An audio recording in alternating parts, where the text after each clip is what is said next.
On this particular Friday, my best friends were waiting for me at Lake Ridge Junior High School. The championship game was the next morning. The entire school and community were excited. I finished fixing my little sister Julie's flat bike tire. I raced down the road, ran across the grass, jumped up the stairs, banged on the old screen door. Tori, another friend and teammate, said, "Mike, come on in." So I walked towards my friend's voice. I found him in his mom and dad's bedroom. He went into the restroom. I started looking around. I noticed on a nightstand about 10 feet away was a gun in a brown leather case. Curiosity got the best of me. I was 15 years old. I gravitated towards this weapon. I picked it up. I still remember thinking, this is kind of heavy. I wonder what the bullets in this gun look like. Tori came out of the restroom, walked over to me, took the gun from me, said, "Mike, I like to play around with this gun when my mom and dad aren't home. It's my dad's off-duty police gun, and I know where he hides it." I sat down on the white bedspread. He was 4 feet away from me, took the gun out of the brown leather case, flipped the cylinder to the side of the gun, and shook it.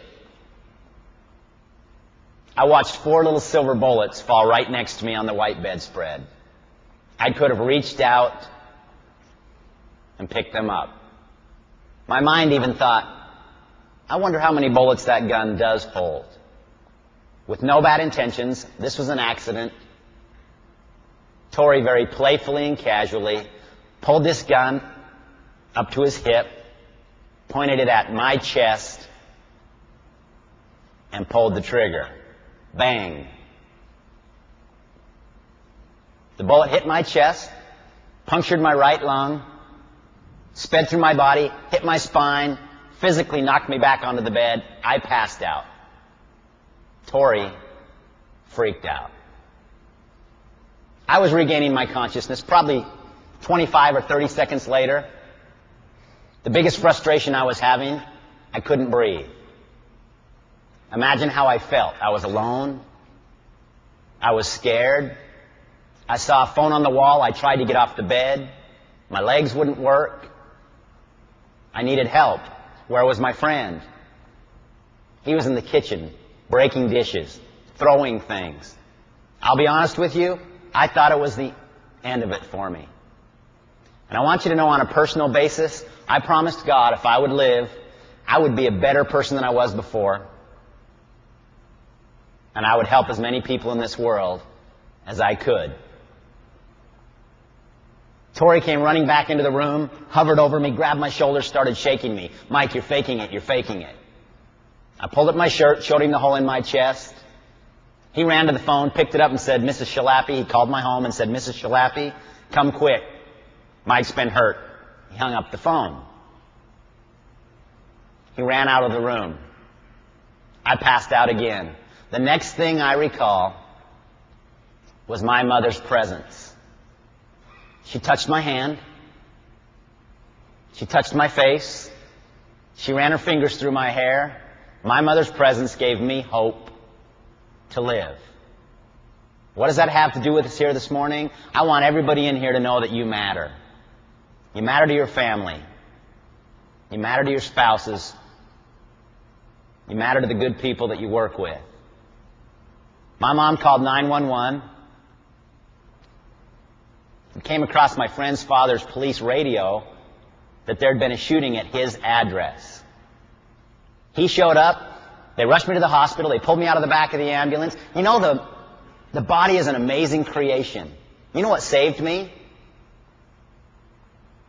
It wasn't necessarily the doctors and nurses or my family and friends. My heart was on an in-beat as the bullet sped by.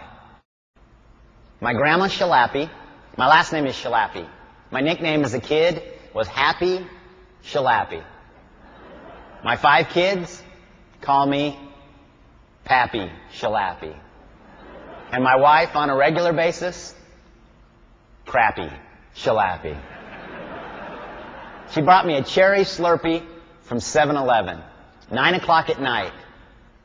I'd been hurt 8 days earlier. I hadn't had much to smile about. I drank half the cherry Slurpee. I put the remainder on the nightstand by the hospital bed, and I went to sleep. The nurse came in, checked my blood pressure, stuck a thermometer in my mouth, and left the room. I got this great idea. What do you think I did with that thermometer? I stuck it in the last half of that cherry Slurpee. And it sat there for probably 15 minutes, got nice and cold. I heard the nurse coming back down the hall. So I removed it, put it back in my mouth, acted like I hadn't moved since she left me. She came in my room, stood next to the hospital bed, leaned over, pulled this thermometer out of my mouth, looked at it, and got all nervous and hysterical. Why? Because this little thing that doesn't lie said I was dead 20 or 30 degrees ago. I got in trouble. But I want you to know I laughed for the first time in 8 days. And that meant the world to me. Well, Sydney rolled around. We won our first 6 games. And then we're playing Holland in the semifinals. If we beat them, we play Canada the next night for the gold medal. My friends here at Bixie, I want you to know we got beat again. But something entirely different happened to me. I was now a veteran, now the oldest on the team, didn't play as much. But I want you to know, I reflected on the fact of what a privilege it is to play on 11 international teams, 4 consecutive Olympic teams, and to represent 400 million Americans in the greatest sporting event on earth. The next night, we got up with excitement to play for the bronze medal. 15 seconds to go against Great Britain. It was a tie game. They called a timeout. They missed a shot with 5 seconds to go. Will Waller, our big man, grabbed the rebound, kicked it out to Paul Schulte. Paul Schulte rolled 7 or 8 feet past half court. I'm on the bench. He launches a shot from 35 feet with 3 seconds to go. I watched the clock above the basket. 3, 2, 1. As it hit 0, that ball hit the bottom of the net, and I'll tell you something, we didn't lose the gold. We won the bronze. I happen to have it with me here today. I will put it on with pride. I will tell you it's better to go for a gold and win a bronze than not go at all. In life, you do your best, and then you don't get depressed. I have 2 gold medals. I have 2 bronze medals. No silver medals. Those guys lose their last game. And I've learned a lot from earning these medals. They are symbols of excellence. The media's always been there. Teammates, family and friends. But I happen to have another piece of metal with me here today that I'm going to share with you. And I'm going to let it take an equal place with these medals. It is right here.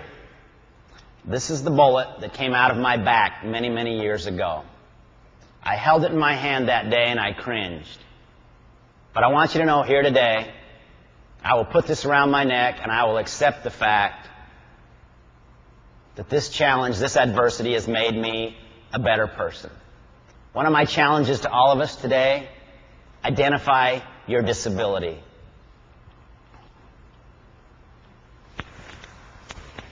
We all have bullets in life. Some of us struggle with relationships. Some of us struggle with health. Some of our disabilities might be social, emotional, or spiritual.